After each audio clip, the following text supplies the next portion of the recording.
글로벌 외신센터입니다. 말씀 주신 세 가지 내용들 위주로 오늘도 김민아 캐스터와 함께 체크해 보겠습니다. 안녕하세요.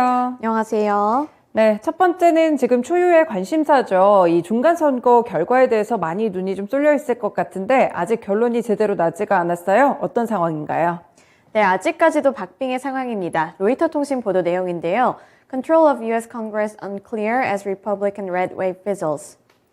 네, 시장에서는 공화당이 압도적으로 이길 것이다. 이런 의견이 지배적이었는데 그와는 사뭇 다른 분위기가 연출되고 있습니다. 바로 기사 내용 통해서 자세한 내용 살펴보겠습니다.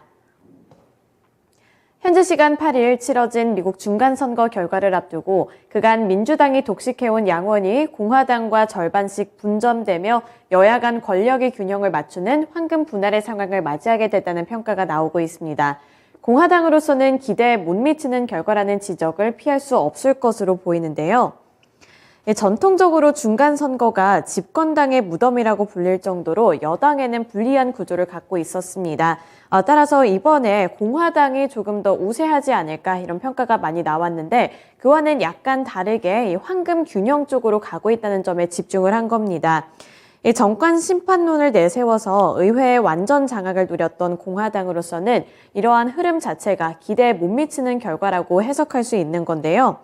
인플레이션을 비롯한 이 경제 불안으로 공세에 시달렸던 이 민주당이 비관적인 여론조사 전망을 뒤엎고 상원을 수상한 것만으로도 선전을 펼쳤다는 이런 평가가 나오는 반면에 공화당 쪽에서는 기대에는 못 미치고 있다. 이러한 지적을 받고 있는 겁니다. 투표 직전 각종 여론조사에서 공화당이 하원은 물론 상원까지 접수할 수 있다는 통계 수치까지 나오면서 분위기가 한껏 고무되기도 했었는데 이와는 조금 다른 모습을 나타내면서 시장에서는 불확실성이 더 커졌다는 평가가 나오고 있습니다. 워싱턴 포스트 쪽에서는 민주당이 고전할 것이라는 전망을 뒤집어 엎었다면서 트럼프가 지원한 공화당 후보들이 중요 격전지에서 뒤처졌다면서 이 개표 후반 분위기를 전하기도 했습니다.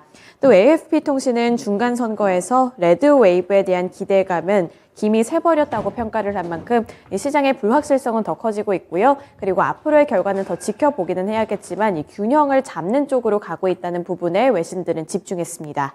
네, 시장의 결과와는 다르게 공화당이 압승을 좀 거두지는 못했습니다. 상원의 결과를 조금 더 보셔야겠지만 일단은 한 가지 불확실성씩 이렇게 하나씩 해소가 되고 있는 모습인데요. 네, 두 번째로 넘어가면 CPI도 있을 것 같아요. 이제 조만간 발표가 될 텐데 지금 예상치가 어떻게 나오고 있나요?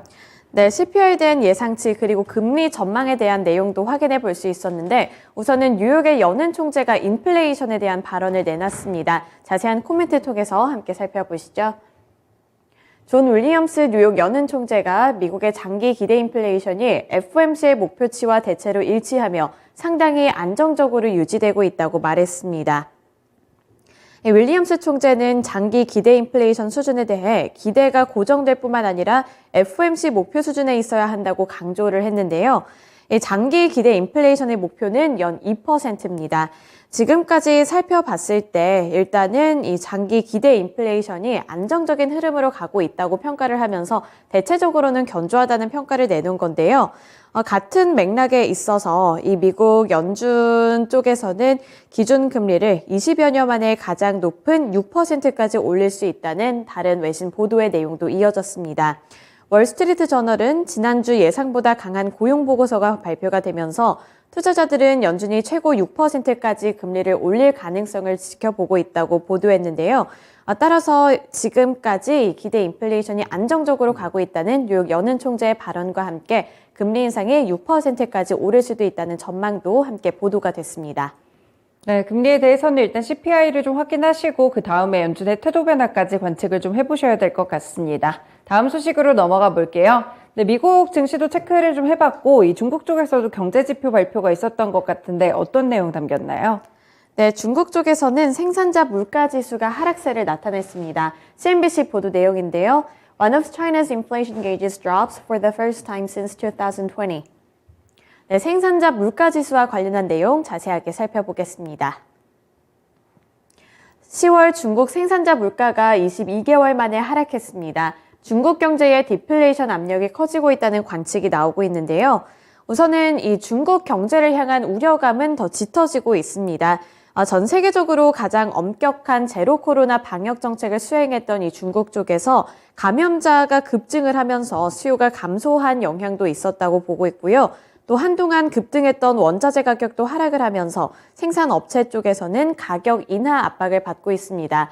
따라서 생산자 물가지수가 이렇게 하락세를 나타내게 된 건데 중국 국가통계국은 10월의 생산자 물가지수는 지난해 10월 대비 1.3% 하락했다고 발표를 했는데 여기서 중국의 생산자 물가가 하락한 것은 2020년 12월 이후에 처음 있는 일입니다.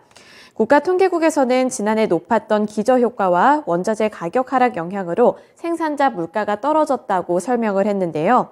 이렇게 수시 봉쇄가 잇따르면서 공장이 정상 가동되지 않은 경우가 허다하기도 하고 또 소비 부진까지도 생산 활동을 위축시키고 있다는 점에 집중을 했습니다. 소비자 물가 상승은 29개월 만에 최고치를 기록을 했던 것보다 낮아졌지만 여기서 생산자 물가 지수까지도 하락을 하면서 중국 경제에 대한 우려감은 더 짙어지고 있고요. 이렇게 세계 공장 역할을 하고 있는 중국 쪽에서 이러한 모습이 나타나면서 전 세계적으로 경기 침체의 한 단면을 보여주는 것 아니냐 이런 우려감의 목소리까지 나오고 있습니다. 네, 경제 지표가 그렇게 좋지가 않았는데 과연 중국의 제로 코로나 정책에도 조금 이 해제의 속도가 걸릴지 이런 부분들도 함께 유의해서 보시면 좋을 것 같습니다. 네, 마지막 소식 넘어가 볼게요. 개별적으로 메타 같은 경우에 어제 하락장 속에서도 5%대 굉장히 큰 폭의 상승을 좀 기록했는데 대규모 감원이 이뤄졌죠. 네, 그렇습니다. 좀 안타까운 소식이었는데요. CNBC 보도 내용입니다. Meta adds to a brutal year of layoffs in tech. 네, 이렇게 IT 기업들 쪽에서 대규모 해고가 지속적으로 나오고 있는데 메타 쪽에서도 최대 규모의 해고를 단행하기로 했습니다. 자세한 내용부터 함께 살펴보시죠. 페이스북 모회사인 메타가 대규모 정리 해고를 단행했습니다. 마크 저커버그 CEO는 전체 직원의 13%에 해당하는 11,000명 이상을 해고하기로 결정했다고 밝혔는데요. 이번 결정은 메타의 18년 역사상 첫 대규모 구조조정으로 사무 공간 축소, 재량 지출 축소, 그리고 내년 1분기까지 신규 채용 동결 등의 조치도 포함이 됐습니다. 저커버그 CEO는 서한을 보내면서 메타의 역사상 가장 큰 변화에 대해 알린다며 슬픈 순간이지만 다른 길은 없다고 안타까움을 내비추기도 했는데요. 팬데믹 기간 동안 늘어난 온라인 활동이 지속적으로 좀 계속될 것으로 잘못 판단을 했다면서 그 책임을 지겠다고 인정을 했습니다. 최근에 대규모 구조조정에 나섰던 트위터는 50% 정도 감원을 하겠다 이렇게 말을 한 바 있는데 그에 비해서는 못 미치지만 해고자 수는 올해 들어서 몸집 줄이기에 나선 이 빅테크 기업 중에서는 최대 규모라고 하는데요.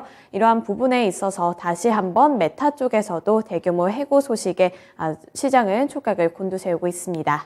네, 메타 소식도 알아봤는데 넷플릭스 측에서도 어떤 소식이 있었나요? 네, 넷플릭스는 새로운 사업에 또 뛰어든다는 내용을 전했는데요. 자세한 내용 함께 살펴보시죠. 새 구독자 확보에 비상이 걸린 넷플릭스가 스포츠 생중계에 대한 투자를 적극적으로 모색하고 있다고 월스트리트 저널이 보도했습니다.